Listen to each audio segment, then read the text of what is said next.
নমস্কার বন্ধুরা, গোপালের রান্নাঘরে আমি রূপা। আজ আমি নানান কিছু দিয়ে একটা স্যালাড বানাবো। সেটা তোমরা ভাত, রুটি, পরোটা সব কিছুর সঙ্গেই পরিবেশন করতে পারবে। দেখো আমি স্যালাড বানানোর জন্য কি কি নিয়েছি। এখানে নিয়েছি 2টো টমেটো, 2টো গাজর, 2টো কাঁচা লঙ্কা, 2টো শসা, একটা পাতিলেবু, ধনেপাতা, এখানে নিয়েছি চিনি, বিট লবণ আর গোলমরিচ গুঁড়ো। এবার আমি এই সবজিগুলোকে ছোট ছোট করে ঝিরিঝিরি করে কুচিয়ে নেব।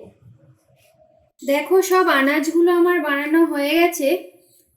এই যে এইভাবে ছোট ছোট টুকরো টুকরো করে সব আনাজগুলো কেটে নিয়েছি।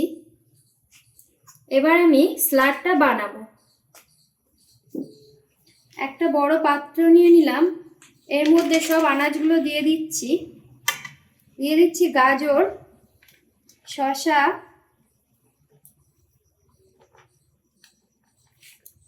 দিয়ে দিচ্ছি টমেটো,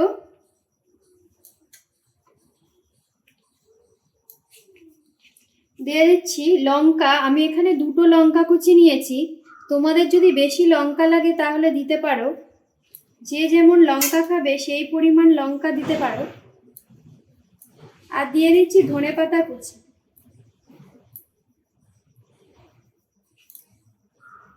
আমি এখানে গোটা একটা লেবু নিয়েছি, লেবুটা রস করে দিয়ে দিচ্ছি।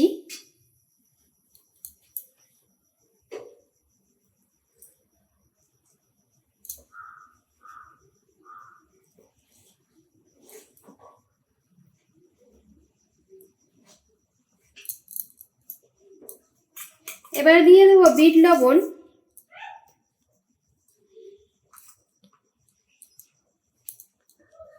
দিয়ে দেব চিনি,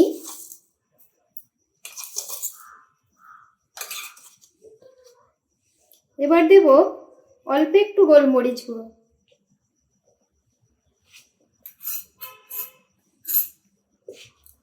এবার আমি সবকিছু একসঙ্গে ভালো করে মিশিয়ে নেব।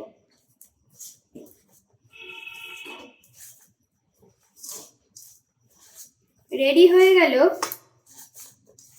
আমার স্যালাড।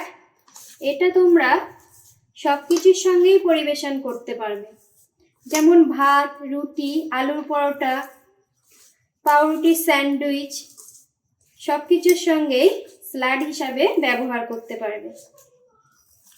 এই স্যালাড বানানো রেসিপিটি যদি তোমাদের ভালো লেগে থাকে তাহলে লাইক, কমেন্ট, শেয়ার করবে আর আমার চ্যানেলটি সাবস্ক্রাইব করবে।